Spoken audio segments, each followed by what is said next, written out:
Waalaikumsalam warahmatullahi wabarakatuh. Seperti biasa guys, ketemu lagi bersama kita ya. Kembali lagi ke channel kita Mupi bermanfaat ya. Hari ini saya akan seperti biasa ditemani oleh Al-Ustadz kita ya, Ustadz Falik ya, Muhammad Falik. Kali ini saya hanya berduet nih kita. Yang lainnya masih sibuk berjibaku ya kan dengan kerjanya, jadi kita tetap harus konsisten Ustaz, ya, menjaga keistiqomahan. Betul, untuk memberikan ilmu, mengedukasi masyarakat tapi tidak menggurui, tetap betul. Kita belajar bersama Ustaz. Belajar Oke. bersama. Nah, hari ini guys, kita akan membahas masalah pertanyaan-pertanyaan Ustaz. Ada beberapa yang menanyakan kepada acara Nguber ini. Alhamdulillah ya guys, udah ada pertanyaan. Jadi kita akan menjawab, insya Allah menjawab apa yang ditanyakan kepada kita ya apa Q&A ya, Q&A ya. Ada beberapa pertanyaan Ustaz ya. Jadi nanti monggo silakan Ustaz Falik jawab ya. Langsung ya Ustaz ya? Boleh. Oke, saya sambil lihat handphone nih guys ya, pertanyaannya karena saya catat di handphone guys ya. Yang pertama Ustaz, ini dari @matahari gelap. Mataharinya gelap. Hukum sholat ada kotoran di belahan kaki atau kapalan. Nah, hukum sholat kalau ada kotoran di belahan kaki atau kapalan. Kita per 3-3 kali ya Ustadz ya? Apa per 2-2? Per 1-1? Oke, per 1-1 ya Ustadz? Saling berkaitan boleh. Yaudah, oke. Nah. Gimana Ustadz? Oke. Tadi pertanyaannya, apabila ada kotoran di sela-sela kaki atau di kaki kita yang kapalan, ternyata itu ada kotorannya. Pertanyaannya sah tidak sholat kita? Betul. Karena itu berkaitan bukan dengan sholat tapi dengan wudhunya. Dengan wudhunya. Nah, kalau wudhunya sah maka sholatnya bisa sah. Karena kalau wudhunya sudah salah, otomatis sholatnya sebaik apapun tidak akan terima. Karena syarat rukun sebelum sholat, syaratnya dalam keadaan suci. Nah, suci di sini dari sholat ya, itu dari hadas besar dan hadas kecil. Hadas besar dan hadas kecil. Ya, kita bahas pembagian hadas dulu ya. Yeah. Kalau hadas kecil itu apabila contohnya kita buang angin, kentut. Ya kentut. Yeah. Terus kita itu pipis. Ya, buang air besar dan lain sebagainya. Itu kan kalau pipis ada najis yang keluar, kita sucikan. Nah, itu hadas kecil ya, harus disucikan dulu najisnya. Dan cara mensucikan dari najis ini, dari contoh kita buang air besar, itu ada cara menghilangkannya, ada 3 yang harus hilang, yang sudah dibahas sebelumnya, yaitu raihuhu, baunya harusnya kita buang air besar nih, bau kotorannya udah hilang. Ya. Rasanya ketika kita cebok itu licin bekas kotoran itu hilang. Kalau masih licin masih ada masih ada sikit-sikit masih belum selesai ya. Jadi dan tokmu rasanya tuh kalau saya masih dijilat ya. Maksudnya ada 3 ciri ini. Jadi kalau 3 syarat ini tidak terpenuhi, berarti dia masih dalam keadaan najis. Ya, najis. Nah, kita wudhu itu harus hilang najis dan hadas. Najis tadi. Nah, sebelum kita wudhu, najisnya harus dihilangkan dulu. Apabila kita pipis, kita harus benar-benar tuntas pipisnya. Jangan sampai ketika kita sholat, ketika kita rukuk keluar lagi. Sisa-sisa pipis yang tidak tuntas tadi. Yeah. Nah, mengibaratkan itu adalah keluar najis dan itu membatalkan sholat kita karena kita dalam keadaan tidak suci. Nah, tapi kalau misalnya tadi ada kapal itu no problem itu Ustaz? Belum. Itu kita baru membahas yang tadi supaya jelas pemahamannya. Jelas dulu. Tentang najis tadi.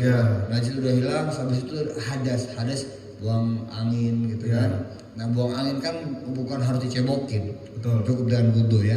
Jadi menghilangkan najis dan hadas. Nah, ketika kita tadi langsung ke poinnya, yaitu ketika kita di kaki kita kapalan, ya kayak petani kan kakinya kapalan, itu pemain bola yang jarang pakai sepatu,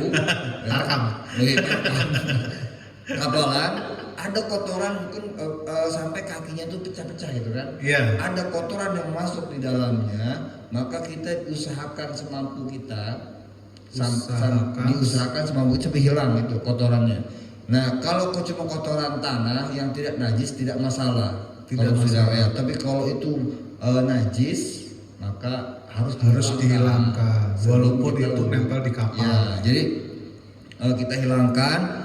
Cuma kalau misalnya kita sudah dikorek-korek dibersihkan susah, maka insya Allah maafu anhu. Jadi insya Allah dimaafkan di Allah. Jadi Allah itu tidak membebani kaumnya, umatnya dengan beban yang sangat berat. La yukallifullahu nafsan illa wusaha. Allah itu tidak membebani suatu kaum kalau kecuali kaum itu mampu untuk memikulnya. Nah, jadi kalau kita ada sesuatu itu kita diusahakan dulu. Tetap kita harus usaha ikhtiar dulu ya. Seperti halnya ketika wudhu yang jenggotnya gini kan tidak harus gini kan. Sebenarnya kayak tadi itu bagus aja. Utamaan saja di sela-selain. Tetapi tidak wajib supaya kulitnya itu harus puasa, tidak harus. Yang penting kita sudah berusaha dan sudah itu cukup. Itu tadi pertanyaan tadi, insya Allah. Sip. Ada pertanyaan kedua, Ustaz. Boleh. Ini dari susah namanya ini, Light Night Synthesity @lightnightsynthesity. Lumpuh terkena penyakit terus atau dia buang air tanpa diketahui. Nah, itu wudunya gimana itu, Ustaz? Kalau misalnya lumpuh terkena penyakit atau dia buang air tanpa diketahui. Bismillahirrahmanirrahim. Rabbi shrah li sadri wa yassir li amri wa hlul 'uqdatam min lisani yafqahu qawli. Ya Fattah ya Alim, ya Fattah ya Alim. Allahumma iftah lana futuhal arifin.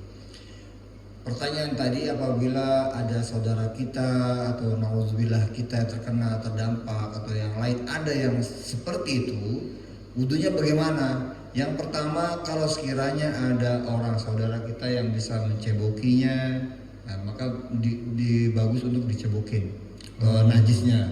Wudunya diwudukan, ya kan? Wudunya itu diwudukan, dia lumpuh diwudukan, dialirkan, gitu kan?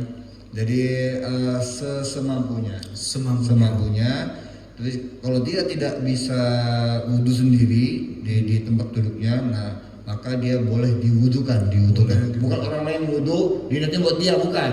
Tapi kita tetap memwudukan, dikucurkan, itu kan di tempat tertentu. Nah, permasalahan tadi adalah ketika dia buang air besar yang tidak terkendali. Tidak terkendali, pipis tak terkendali. Orang sudah lumpuh, sudah tua, tidak bisa mengendalikan itu.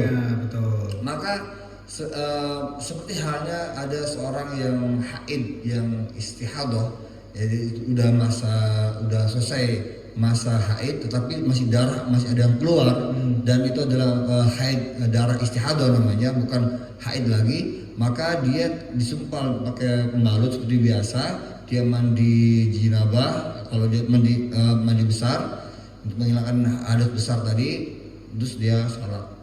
Itu bagi orang yang istihadah. Nah, kalau orang tua tadi itu juga sama. Jadi dia ketika dia tidak mampu lagi sudah dia berulang kali dibersihkan, ketika mau bertakbir keluar lagi. Maka tetap dia dibersihkan, setelah dibersihkan dia pakai. Kan zaman sekarang udah ada pampers yang buat orang manula itu, boleh dipakai itu, terus dia tetap sholat karena sudah dalam keadaan dia tidak mampu untuk mengontrolnya. Maka tidak diupayakan terlebih dahulu untuk mensucikannya, tapi di tengah-tengah dia begitu lagi terus begitu, maka pakai pampers manula seperti itu biar gak belepotan. Nanti tetap ada, tapi diwudukan, terus dia sholat. Kalau dia mampu berdiri, tidak mampu ya dia duduk, tidak mampu dia bisa tiduran berbaring nggak apa-apa. Oke, itu guys ya. Ngopi boleh. Ngopi dulu kita. biar nggak oleng.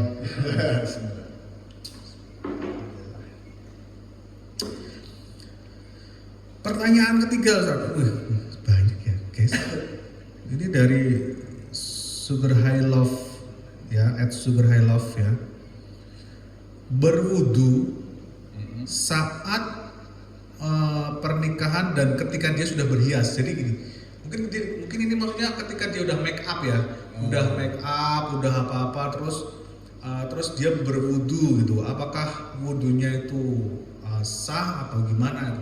Jadi dia saat bermake up, make upnya mungkin belum dibersihkan atau gimana ya. Ya. Ini udah banyak di kalangan kita seperti ini ya. Iya.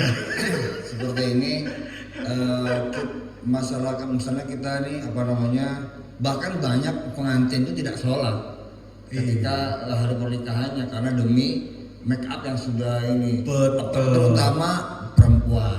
Betul. Perempuan sudah pakai sanggul lah, mau macam-macam, makanya sholatnya dikodok. Nggak tahu tuh entah dikodok apa dianggap lunas sama dia. Gua alam kan. Nah, masalahnya tadi kita berkaitan dengan kehati-hatian kita sebagai seorang muslim bahwa kita harus mentaati aturan yang ada. Yaitu di antara ketika kita make up nih, sekiranya make up tuh tebal gitu kan dan berminyak. Kan ada tuh pembersih untuk menghilangkan semua itu. Bersihkan. Sekiranya tidak ada dan masih ada minyak-minyak yang sekiranya ketika air masuk pun sudah nggak bisa menyerap. Syaratnya itu air itu harus masuk. Harus menyentuh kulit kita. Jadi kalau ada suatu hal yang ada cat atau apa, maka harus dilepaskan dulu. Tip atau apa hal yang ada di ini dihilangkan dulu, baru sampai masuk. Nah, maka berkaitan juga dengan tato. Iya, ya. Ketika ditato, guys, hati-hati guys ya, bertato guys. Ketika bertato bagaimana itu kan? Bagian tato ini ikhtilaf ulama. Iya. Ada yang menyatakan tidak sah wudunya sampai dia dihilangkan, disetrika atau dia dengan laser dan sebagainya. Tapi ada ulama yang lebih samaha dan mungkin samaha itu toleransi, dia lebih mempermudah. Islam itu adalah dinus samaha. Islam itu adalah agama penuh dengan toleransi, tetapi penuh dengan kemudahan, tetapi tidak dimudah-mudahkan. Betul. Nah, bukan tashil, bukan menggampangkan. Nah, intinya gitu. Tapi kita berusaha. Nah, ketika ditato, mungkin dia waktu itu masih jahil ya, masih belum ngerti, masih jahiliyah. Dia main tato-tato lah gitu. Dianggapnya seni, padahal itu suatu hal yang kurang baik ya. Iya. Jauhin tuh kalau bisa. Terus hijrah. Nah, terus hijrah dia bertaubat dan dia belum sempat untuk membersihkannya. Dia mau sholat, bagaimana wudhunya? Yeah. Kan? Ada sebagian ulama yang dianggap tato itu sudah menjadi kulit, bagian dari kulit. Jadi dia tidak harus disetrika atau dilaser terlebih dahulu. Ya sudah wudhu aja, karena sudah dianggap sebagai bagian dari kulit. Nah, bagian dari kulit, maka dia cukup membasuh seperti hal yang biasa orang yang berwudu. Itu yang kalau tato.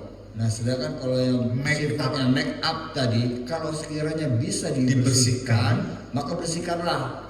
Ya, cuma kalau waktunya mepet, dimarahin sana sini gitu kan. Maka pertanyaannya, dia lebih takut sama calon mertua apa lebih takut sama Allah? Nah, ini pertanyaan lagi. Nah, kan kita apalagi kita takut sama tamu undangan, belum lagi misalnya seorang suami yang calon suami takut dimarahin sama calon istrinya. Nah kan akhirnya dia mau tidak mau harus cepat membersihkannya, akhirnya dia pakai air saja, sedangkan air itu tidak masuk ke dalam pori-porinya, dalam kulitnya. Maka pokoknya dia sudah berusaha membersihkannya pakai air semampunya, dia berwudu, insya Allah nggak masalah. Oke, itu ya guys. Ya, untuk yang bertato dan yang mau nikah nanti tetap jangan tinggalkan sholat ya guys. Sholat ya sholat. Sholat aja. Waktunya sholat ya sholat. Nanti ya make up lagi nggak apa-apa ya. Betul. Masih bersihkan dulu. Sholat. Make up lagi silakan. Ya kan, karena itu lebih selamat itu. Lebih aslam, lebih selamat. Iya, that's right. Next lah, ya kan. Ini ada dari Scary Mami. Mani Madzi apa sih? Mani dan Madzi. Ada mani, ada mazi, ada wazi. Nah itu apa itu? Nah jadi kalau sesuatu yang keluar cairan sebelum pipis, ya ada yang ketika mani itu setelah keluarnya tuh dia Trot. keluar, Ya, lompat, muncrat. Nah kalau sedangkan mazi dan wazi ini tidak. Biasanya kalau mazi itu keluarnya setelah mani keluar. Setelah mani keluar, iya. nah itu ada keluar lagi tuh. Nah. Itu namanya mazi. Itu Nah orang kalau kecapean namanya wazi. Orang kecapean, capek kerja apa, tidur, dia nggak kerasa tiba-tiba ada lengket. Itu bukan mani kalau dia tidak keluarnya dengan berhubungan atau dia tidak mimpi apapun, dia hanya kecapean, dia keluarnya namanya wazi. Itu hanya. Nah kalau wazi sama mazi ini najis. Sama dengan hanya dengan kencing. Itu najis. Berarti harus dihilangkan dulu najisnya. Iya, hilangkan dulu, nggak boleh langsung wudu. Harus disucikan terlebih dahulu tuh. Tempatnya pun misalnya ada sempaknya, harus ganti. Ya. Nah, tapi tidak wajib mandi. Mandi besar, maksudnya tidak ya. wajib mandi junub. Ya. Mandi junub. Nah, sedangkan kalau mani maka itu suci dia. Dia tidak, kalau nempel di celana itu tidak najis. Tidak najis. Serius. Mani itu tidak najis. Tetapi bagi yang keluar wajib mandi. Dia wajib mandi, tetapi mandinya itu dia tidak najis. Tidak najis. Kalau misalnya nih saat kena spray gitu kan ya. Iya.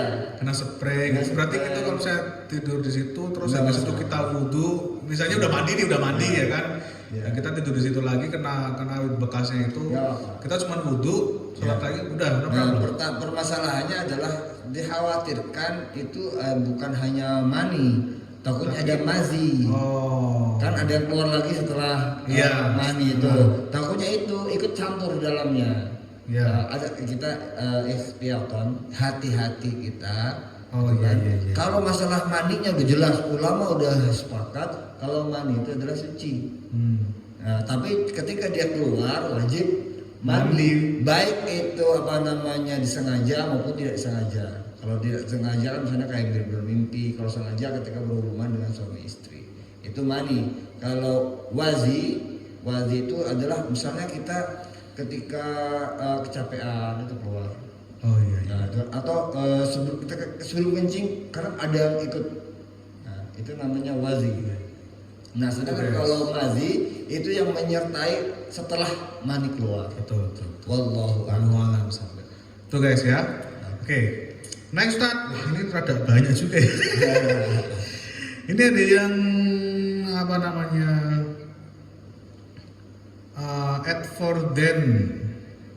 Adforden apa ini?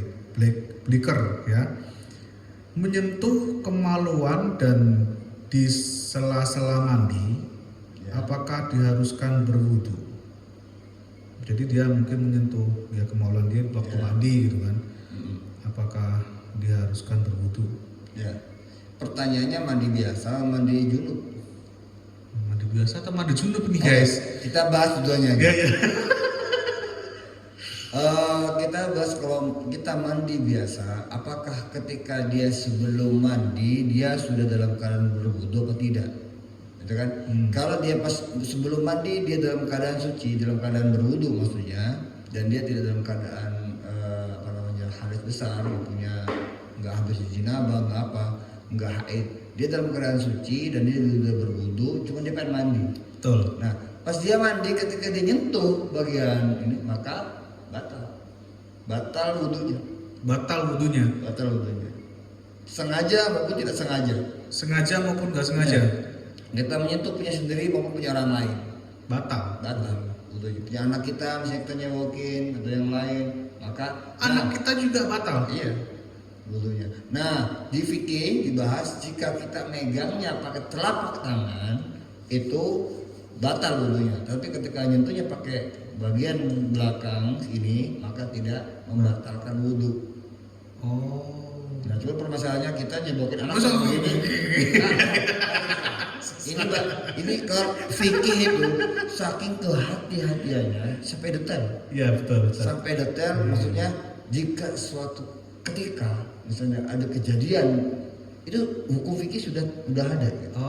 Sudah terdesain. Jadi kita tidak usah bingung-bingung. Enggak usah bingung. Sudah ada ilmunya. Jadi kalau kita menyentuhnya pakai bagian belakangnya, kalau bisa jawab epek-epek, bahasanya sini apa sih bahasanya? Kalau telapak tangan, kalau ini punggung ya, punggung tangan. Punggung lah pokoknya. Ya, punggung. Kalau pakai punggung itu tidak membatalkan wudhu. Nah, tapi kalau pakai ini telapak tangan membatalkan baik punya sendiri maupun punya orang lain. Terjawab ya guys. Mantap. Ini nih Tat, yang anak-anak milenial sekarang ini ada pertanyaannya ini nih Tat, ya kan? @bagadiba. Nah, membaca Al-Quran dari handphone Ustaz, ya, apakah wajib atau harus berwudu atau tidak? Jadi kita baca Quran via handphone atau mungkin komputer ya, laptop ya kan? Itu harus berwudu atau tidak? Ya. Kita ngebahasnya baik di laptop ataupun yang di mushaf itu sama saja. Karena hukumnya pertama adalah hukum memegang, ya, mashul mushaf, memegang mushaf. Mushaf itu Al-Quran yang cetakan yang kita baca itu mushaf. Itu mushaf. Nah, yang mushaf. Yang buku. Yang buku, yang kitab. Ya. Nah, itu Al-Quran itu namanya mushaf ya. Itu mushaf, silakan di HP ya biasa aplikasi kan. Nah, ketika kita memegang apapun itu, hukum pertama adalah ketika kita memegangnya, bukan membacanya, memegangnya. Nanti ada hukumnya ada dua, memegang Al-Quran dengan membaca. Al-Quran. Jadi kita sekalian aja dibahas keduanya. Ya. Ketika kita memegang Al-Quran, udah jumhur ulama itu adalah kita sepakat lebih utama dalam keadaan berwudu, suci ya. Suci di sini besar atau kecil. Nah, ketika ini ada perbedaan ulama dalam membahas di Al-Quran la yamassuhu illal mutahharun, dan Al-Quran itu tidak ada yang memegangnya kecuali dalam keadaan disucikan. Nah, ulama ini berbeda pendapat kata al-mutahharun. Karena kata al-mutahhar itu yang disucikan, bukan yang suci. Maka ada sebagian ulama yang berpendapat bahwa Al-Quran di situ adalah bukan berupa mushaf, tetapi Al-Quran yang tercatat dalam Lauhil Mahfuz. Al-Quran yang tercatat di Lauhil Mahfuz. Maka yang memegangnya di sana yang disucikan, yaitu para malaikat. Nah, sedangkan kita yang mushaf yang ada di kita itu hanya sekedar tulisan belaka. Maka yang memegangnya baik dia hadas maupun wudu nggak wudu boleh. Ini pendapat ulama yang pertama. Nah, ulama yang kedua yang memegangnya itu tidak boleh kecuali dalam keadaan berwudu, suci, ya. Maka tapi saya pribadi lebih kita ihtiraman, ya, menghormati Al-Quran, membacanya kita berpahala, melihat mushaf kita berpahala, mentadaburinya berpahala. Yuk, masa kita memegangnya dalam keadaan kita tidak berwudu. Betul. Maka saya pribadi lebih mengambil pendapat yang kedua, bahwa kita tidak boleh memegang mushaf Al-Quran kecuali kita dalam keadaan berwudu. Misalnya kita memindahkan saja, ini kan bukan membaca, hanya memindahkan. Misalnya Al-Quran terletak di bawah, kan kita merasa astagfirullah, mushaf agungnya itu masa ada di bawah. Mungkin anak kita memakai, ataupun ada beberapa murid santri yang habis taruh di bawah karena belum tahu keilmuannya, maka kita ambil. Nah, kita mengambilnya itu maka dalam keadaan berwudu diutamakan. Kecuali dalam keadaan darurat, kita harus pergi, posisinya kita nggak punya waktu lama, maka kita niat untuk demi mengagungkan kalimat Allah, Al-Quran, kita ambil, taruh ke atas. Walaupun dalam keadaan kita nggak berwudu, maka kita insya Allah boleh, karena dalam keadaan darurat tadi. Kalau dalam keadaan biasa, maka tapi tetap bisa mengambil pendapat yang kedua, yaitu diutamakan kita berwudu. berwudu. Pendapat manapun tidak ada yang tidak ada yang melarang ini. Paling tidak dia bahasanya adalah utama. Tapi tidak ada yang mengharamkan. Haram kamu wudu megang Al-Quran, enggak ada. Paling tidak yang ada adalah kita boleh apa tidak megang Al-Quran itu. Maka kita ketika megang Al-Quran demi mengagungkan Al-Quran ini, maka kita harus dalam keadaan berwudu memegangnya. Ini baru megang. Berbeda lagi ketika membaca Al-Quran. Nah, ketika membaca Al-Quran pun, maka kita pendapatnya kembali lagi ke asal yang tadi, yaitu kalau dalam keadaan suci bagus. Ada yang dalam keadaan dia tidak berwudu, maka dia bilang nggak apa-apa, karena pendapat yang pertama tadi. Ya, karena ini Al-Quran ini bukan Al-Quran yang sesungguhnya. Al-Quran yang sesungguhnya adalah di Lauhul Mahfuz. Pendapat ini yang banyak yang kita lihat di di YouTube ustaz-ustaz yang mengatakan demikian. Mereka punya dalil yang mengatakan la yamassuhu ilal mutahharun tadi, dan memahami bahwa mushaf Al-Quran itu yang kita pegang itu bukan Al-Quran sesungguhnya. Itu hanya cetakan saja, gitu kan. Maka bebas begitu. Cuman kita kan lebih mengambil pendapat yang kedua bahwa menghormati Al-Quran. Nah, maka ketika kita membaca Al-Quran, di sini maka ini baru pembahasan orang yang berwudu dan tidak berwudu. Maka kita lebih pendapatnya ada dua, bahwa kalau berpendapat bahwa orang yang dalam keadaan berwudu, maka itulah yang utama diutamakan. Bahkan kalau kita ngambil wajib dalam keadaan berwudu memegang Al-Quran itu, nggak boleh kita memegang dalam keadaan tidak berwudu. Nah, kecuali darurat. Nah, ada yang bebas-bebas saja, membaca pun bebas-bebas saja. Kecuali ketika yang baca adalah dalam keadaan junub, haid, orang nifas, nah, tidak boleh memegang Al-Quran. Nggak boleh. Jangankan dia membaca Al-Quran, ya, dia memegang nggak boleh. Kecuali dia hafalan. Menghafal, dia hafal. Misalnya seorang yang dalam jinabah ini dia hafal Al-Quran. Dia misalnya mau mandi nunggu yang lain sambil murojaah, nggak apa-apa, karena dia tidak memegangnya dan dia membacanya nggak masalah. Nah, kalau dia dalam keadaan jinabah tadi junub, tapi dia tidak boleh memegangnya, tapi membacanya boleh. Nah, pertanyaan ini pun tadi kemarin ada yang bertanya, Ustaz, bagaimana jika kita belajar ngaji Al-Quran tapi kita dalam keadaan haid? Kita haid nih, kita pelajarannya pelajaran Al-Quran, bagaimana ini?